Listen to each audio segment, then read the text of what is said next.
प्रारब्ध के सभी दर्शकों को मेरा नमस्कार। मेरा नाम है संदीप आर के सिंह और आज हमारे साथ कई दिन बाद श्री आनंद राज अध्यक्ष जी। आनंद सर, बहुत बहुत स्वागत है आपका। नमस्ते। दर्शकों, अक्सर जो है हम लोग कोशिश करते हैं कि सभ्य भाषा में किसी विषय पर बात करें, टीवी की तरह न करें, पर आज मैं आपको देने जा रहा हूं ब्रेकिंग मीडिया की तरह से। आनंद सर बड़ी जानदार बात लेकर आए हैं, बड़ी जरूरी बात लेकर आए हैं और मुद्दा बहुत गर्म है, सबको आग लगी हुई है आरक्षण के नाम से, रिजर्वेशन के नाम से। और आजकल जो दो वर्ग हैं वो अंबेडकर जी के नाम पर दोनों वितंडा करते हैं, जो अति उत्साह में उनके समर्थन में उतर जाते हैं, उनके नाम लेकर, उनके समर्थन में नहीं, उनका नाम लेकर बस उनका मिसयूज करते हैं और सड़क पे दंगा करना है, जो भी जैसे जो इच्छा हो। और जो विरोधी वर्ग है वह उनका नाम लेकर कि उन्होंने आरक्षण लाकर तबाही कर दी, ये कर दिया, वो कर दिया। ये दो वर्ग हैं जो हिंदुओं को बांटने का कार्य करते हैं। ब्रेकिंग ये है भाई साहब कि अंबेडकर जी का आरक्षण से कोई लेना देना नहीं है। ये आनंद सर आज हमको बताएंगे कैसे और ये बात कहाँ से आती है जो एजुकेशन में और नौकरियों के आरक्षण में इतना हिंदू समाज को बांटने का सारा कार्य, यूजीसी सब हो गया ना, हिंदू समाज को बांटने का कितना महीन कार्य कांग्रेस ने किया है। आनंद सर, कृपया आज हमें आप लाभान्वित करें इस जानकारी से। जी देखिए, मेन बात यह है कि अंबेडकर के नाम से मतलब जो आरक्षण पर, जिस आरक्षण को लेकर वितंडा हो रहा है, ठीक है, जिस आरक्षण को लेकर वितंडा हो रहा है, सरकारी नौकरियां और एजुकेशन, ये दोनों आरक्षण से अंबेडकर का कोई लेना देना नहीं था। उन्होंने आरक्षण जो मांगा था, इंडिपेंडेंस के बाद 10 साल तक उन्होंने पॉलिटिकल सीटों में रिजर्वेशन मांगा था, ताकि कहीं बराबरी में जो रिप्रेजेंटेशन जो है वो कंट्रोल में कहीं बराबरी में आ जाए। मतलब जो वंचित वर्ग है, दलित वंचित वर्ग जो है, उसको भी कहीं से पावर में से मिल जाए, उतने प्रतिनिधित्व मिले तो कुछ कानून बनाने में या कानून पालिका में, लोकसभा वगैरह में अपनी उनकी कोई आवाज बने, यह उनकी मांग थी। फिर वो तो चले गए। जब चले गए तब कितना रिजर्वेशन था सीटों का? मतलब ये मेडिकल सीट और ये सब सीटें जो है, तब कितना रिजर्वेशन था? तब कहीं नहीं था कुछ। आज वो पीढ़ी मृत्यु शायद 1958 में हुई थी उनकी, 1956 या 58। हाँ, नहीं, देख लीजिए एक बार, डेट कंफर्म कर लीजिए। दूसरी बात, 1952 का जो आम चुनाव था, नेहरू ने अंबेडकर को हरवाने में अपनी सारी शक्ति लगाई थी। बिल्कुल थी। तो मतलब अंबेडकर, देखिए, अंबेडकर जी का 56 की थी, बराबर है। जन्म तारीख तो, मतलब जन्म की डेट तो सबको मालूम है, ईयर सबको मालूम होता ही है, ऐसे बात नहीं है। वो 6 दिसंबर तो सबको याद है। तो वो मतलब हुआ क्या कि कांग्रेस ने उनके जीते जी उनका यूज किया और उन्होंने उस तरह से इस्तेमाल होने में नकार दिया। नेहरू जी की उनके काफी कटपट हुआ करती थी, तो उनको हरवाने का, मतलब उनको साइलेंस करने का नेहरू ने हर प्रयास किया। उसके बाद क्या है कि जब वो चले गए, उसके बाद इनको समझ में आया कि इस आदमी को हम हीरो बना। देखिए, कांग्रेस की राजनीति हमेशा डिवाइड एंड रूल की रही है। अंग्रेजों की रही, कांग्रेसों की रही, ठीक है। डेवलपमेंट कुछ मत करो, झगड़ा कर बनाकर रखो, ताकि कहीं ना कहीं एक मुकर्रर जो आपने नामकरण किया है कांग्रेस का, अंग्रेजों की भी रही पॉलिसी डिवाइड एंड रूल और कांग्रेसों की भी रही, बराबर जी। तो उनका क्या है कि डिवाइड एंड रूल, अंग्रेजों ने पॉलिसी लगा ली, कांग्रेस ने भी लगा ली। झगड़ा होता रहे कहीं ना कहीं, आपको कुछ काम करने की जरूरत नहीं है। झगड़े में आप यहां से भी थोड़ा पेट्रोल यहां डालो, थोड़ा पेट्रोल वहां डालो, और बस घंटा बजाते रहो कि हम फायर इंजन है। फायर इंजन में पानी है या पेट्रोल है वो कोई देखने वाला नहीं था। ये कांग्रेस की पॉलिसी रही। अच्छा, ये एजुकेशन वगैरह का जो किया, बढ़ाया, उसको लेकर लगभग आज 70 सालों से लोगों के मन में गुस्सा है। अब गुस्सा क्या है, क्यों है कि सवर्ण वर्ग को लगता है कि हम मेहनत करते हैं, मेहनत तो करनी पड़ती है, पढ़ना तो पड़ता है, और यहां दिखता है कि ये जो अनुसूचित जाति जनजाति है उनको कम मार्क्स में सीट मिल जाती है। अब ये जो कांग्रेस ने कर दिया है, सभी जगह पे जो इनके नाम पे आरक्षण कर दिया है और बढ़ाते गए हैं, ठीक है। हेलो, हाँ बिल्कुल सही कह रहे हैं सर, मैं एक ईयर चेक कर रहा था और आपकी बात की ताकीद करने के लिए। जी हाँ, तो नहीं 56 है तो अपने मतलब क्या है कि जिनको आरक्षण मिला है और ये जो जैसे बढ़ाते गए हैं, सबको बोलने के वक्त क्या दिया, बाबा साहब की नाम की कोई स्कीम बनाई, उसमें डाल दिया। तो जिनको मिला वो कहते हैं बाबा के नाम पे मिला, वो बाबा के नाम पे मिला वो भी नहीं कहते, वो कहते बाबा ने दिया। आप समझ रहे हैं बात को? अरे मराठी में एक कहावत है,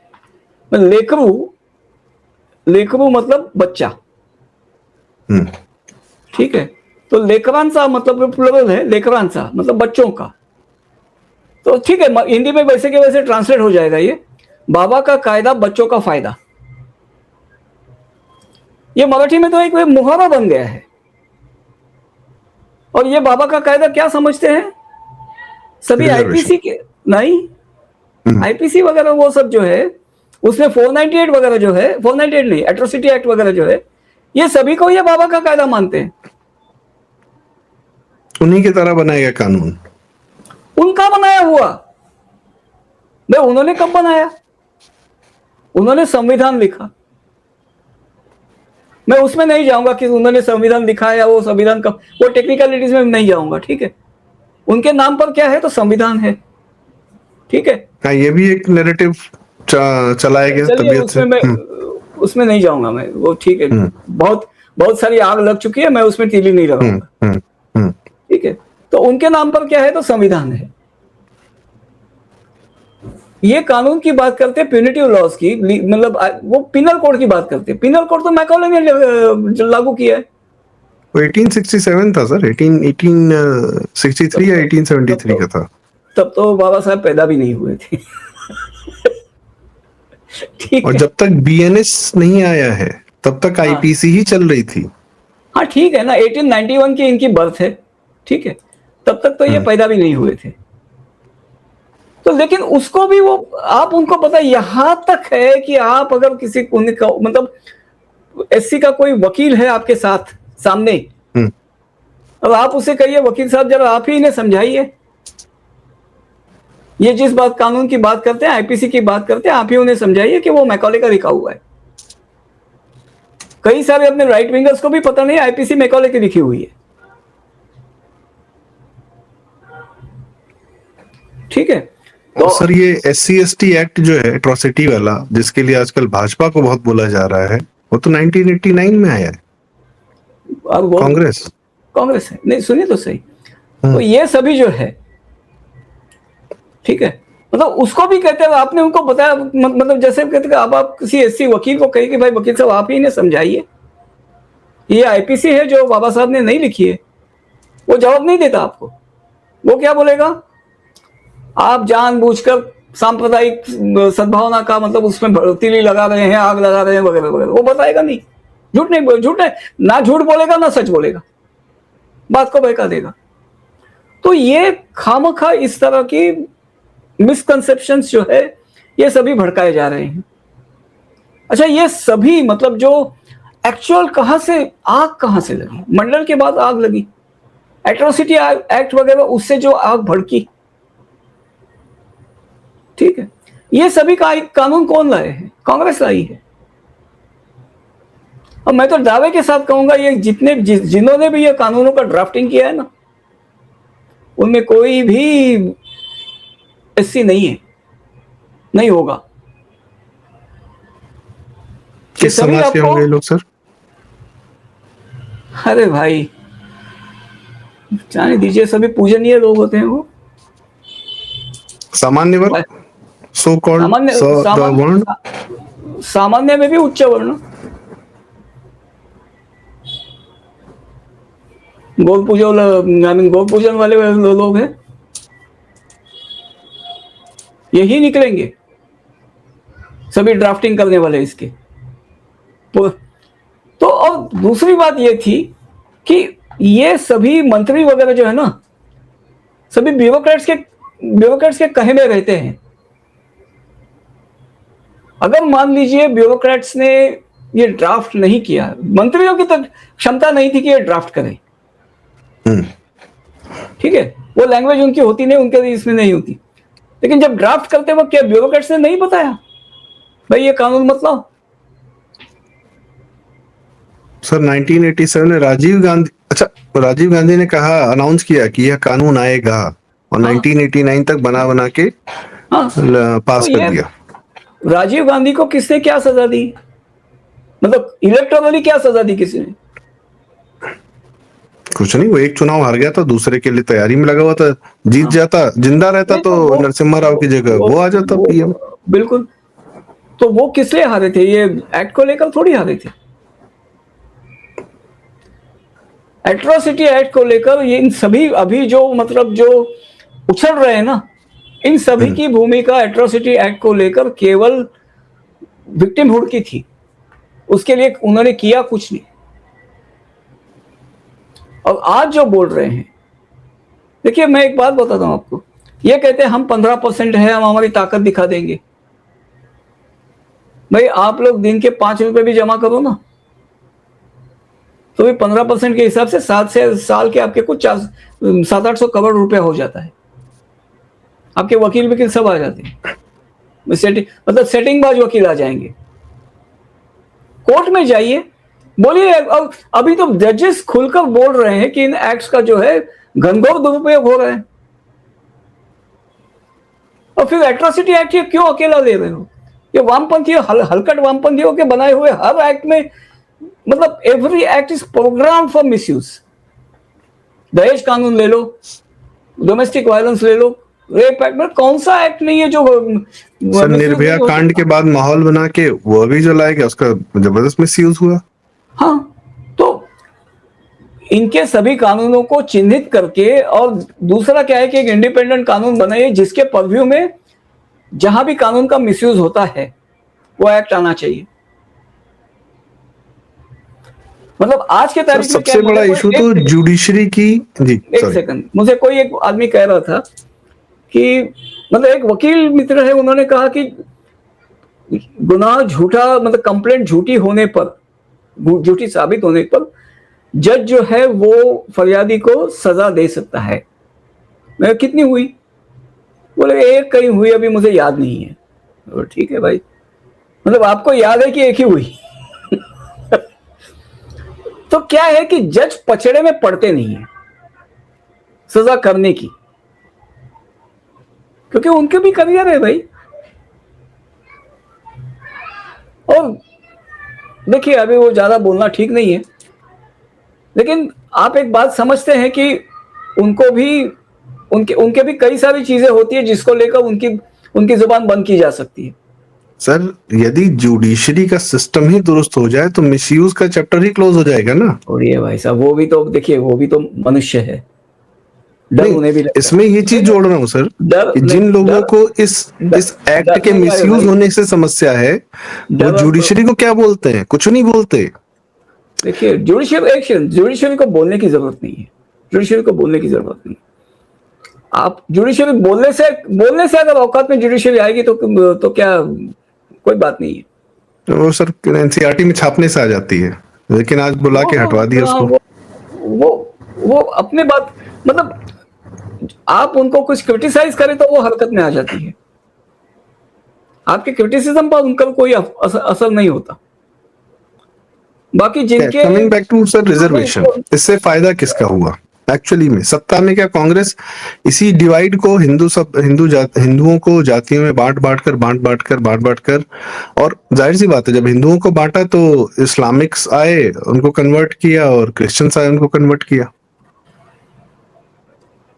तो देखिए ये तो बड़ा इसमें जी कांग्रेस को कुल मिला के कांग्रेस को देश से कोई लेना देना है नहीं,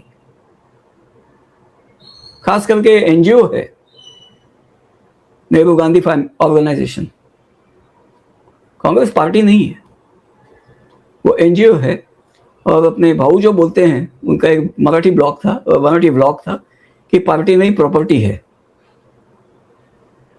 तो हर जगह पे जो कांग्रेस के ऑफिसेस है नेटवर्क होने के कारण, ऑल इंडिया पार्टी होने के कारण, ये सभी ऑफिसेस ये फैमिली के नाम पे मिलेंगे आपको। तो क्या होता है कि रेबेलियन नहीं होता ना उसके वजह से, कोई रेबेलियन करे तो उसको ऑफिस तो मिलना चाहिए। इनका क्या है, गली क्रिकेट में जो जिसके पास बैट होती थी वो लड़का आउट होने पर घर चला जाता था बैट लेके।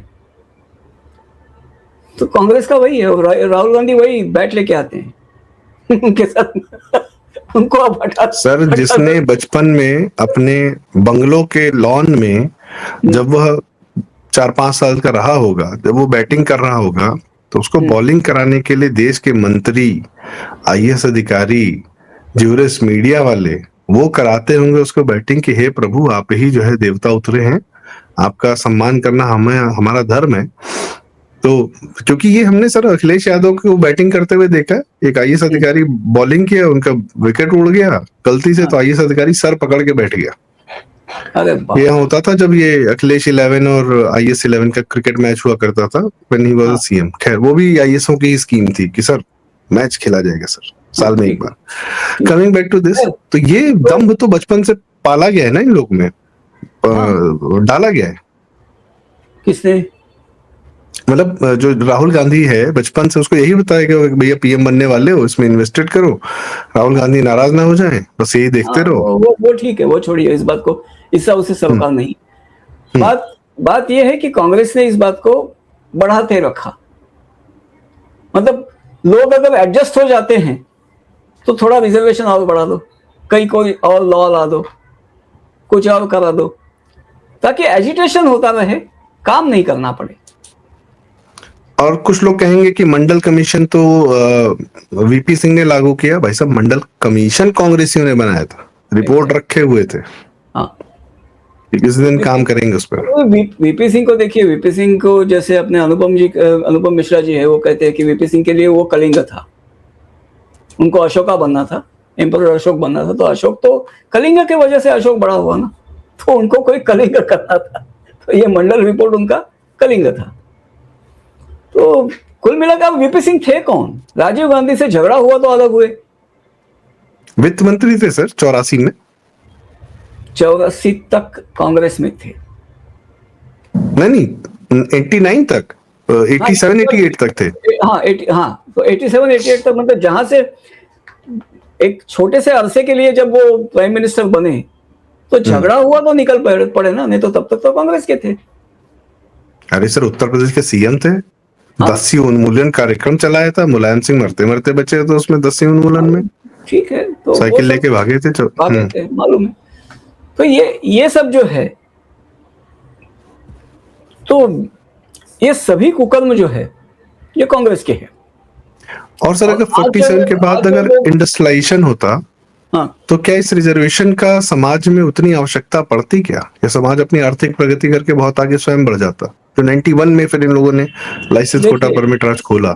जी, इंडस्ट्रियलाइजेशन मतलब क्या है कि आप कह रहे हैं कि ओपन इंडस्ट्रियलाइजेशन होता, तो ये आपका कहने का मतलब है कि हाँ, जो नेहरू की जो ये लाइसेंस कोटा परमिट राज वाली पॉलिसी थी, इंदिरा गांधी वाली, पूरी सोशलिस्ट पॉलिसी, देश का इकोनॉमिक पूरा सिस्टम दबोच के रखा था।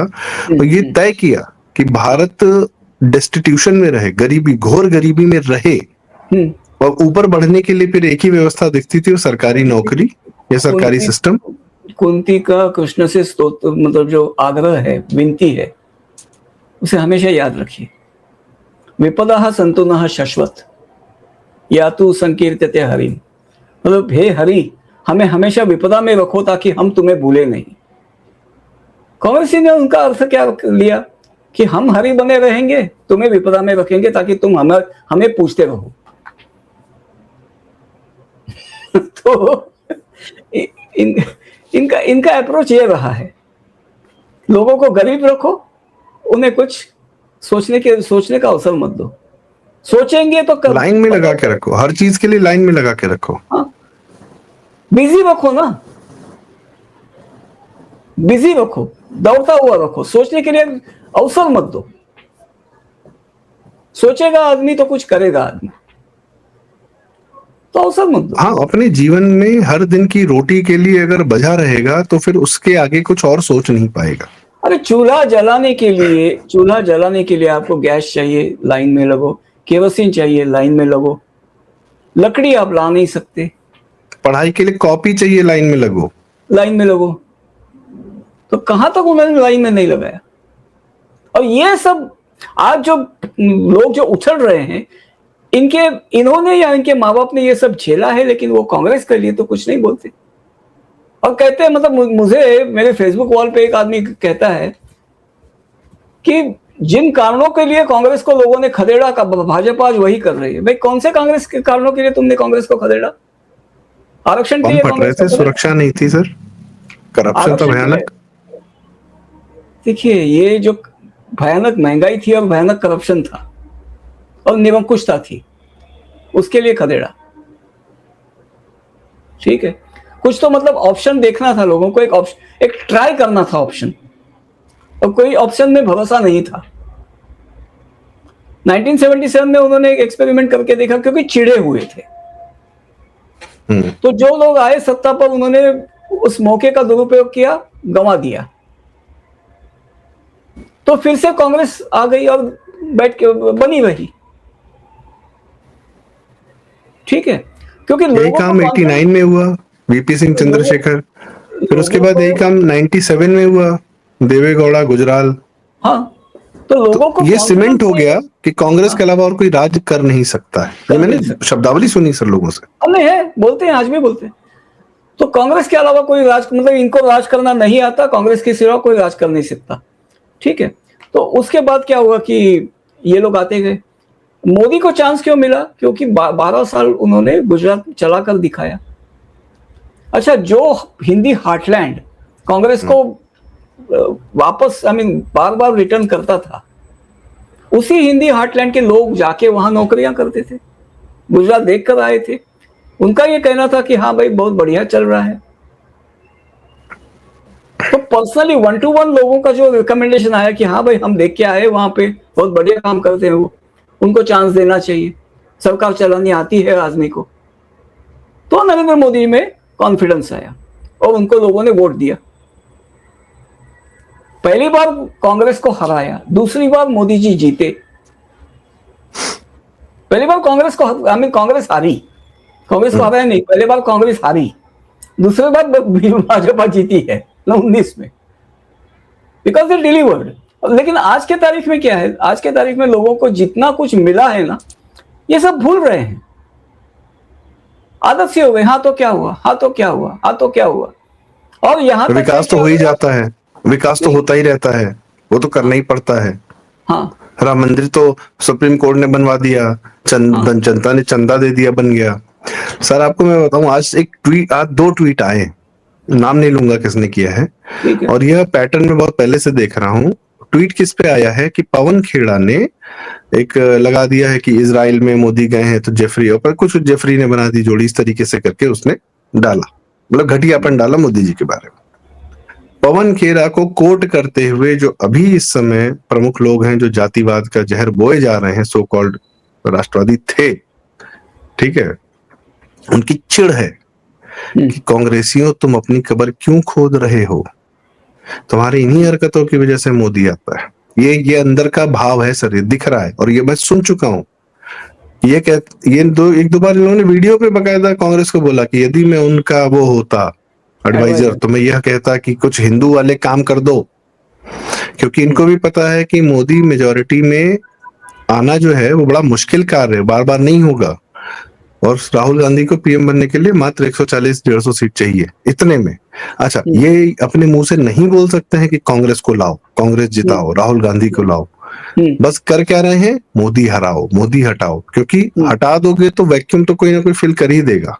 हाँ, वो भाजपा का नहीं होगा। देखिए, इडियट बोलते, इडियट है या इडियट समझते हैं, बोलते कि हमें कांग्रेस को नहीं लाना है, हमें तो मोदी को सबक सिखाना है, मोदी को हराना है। मोदी को क्यों हटाना है तुम्हें?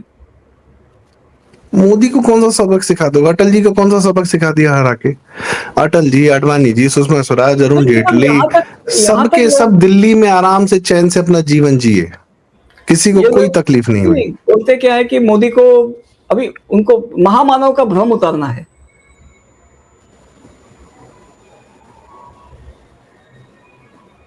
महामानव का सर, अभी तो विश्व पटल पर आप शुरू हुए हैं, अभी तो आप विश्व पटल पर शुरू हुए। एक मिनट, इस वाक्य का अर्थ समझिए आप। ये वाक्य में कितना जहर भरा है, सुनिए आप, समझिए आप। भारत में महामानव किसको बोला जाता है? मोदी को कहीं महामानव कोई कहता है? हम लोग तो नहीं कहते सर, नहीं, किसी को कहते सुना है? देखिए, चमचों की मोदी जी के लिए कोई कमी नहीं है, लेकिन बड़े से बड़े चमचे को भी आपने मोदी को महामानव कहते नहीं सुना है। तो मोदी जी को महामानव कौन बोल रहे हैं? महामानव क्यों बोल रहे हैं? क्योंकि महामानव किसको बोला जाता है? नहीं, गूगल मत करिए, आपको नहीं, गूगल नहीं, मैं आपसे पूछ रहा हूँ, किसको बोला जाता है सर? अंबेडकर जी को, डॉक्टर अंबेडकर को बोला जाता है महामानव।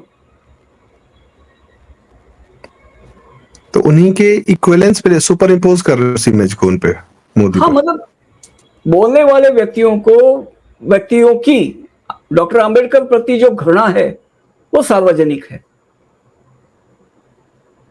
पहली बार नहीं है।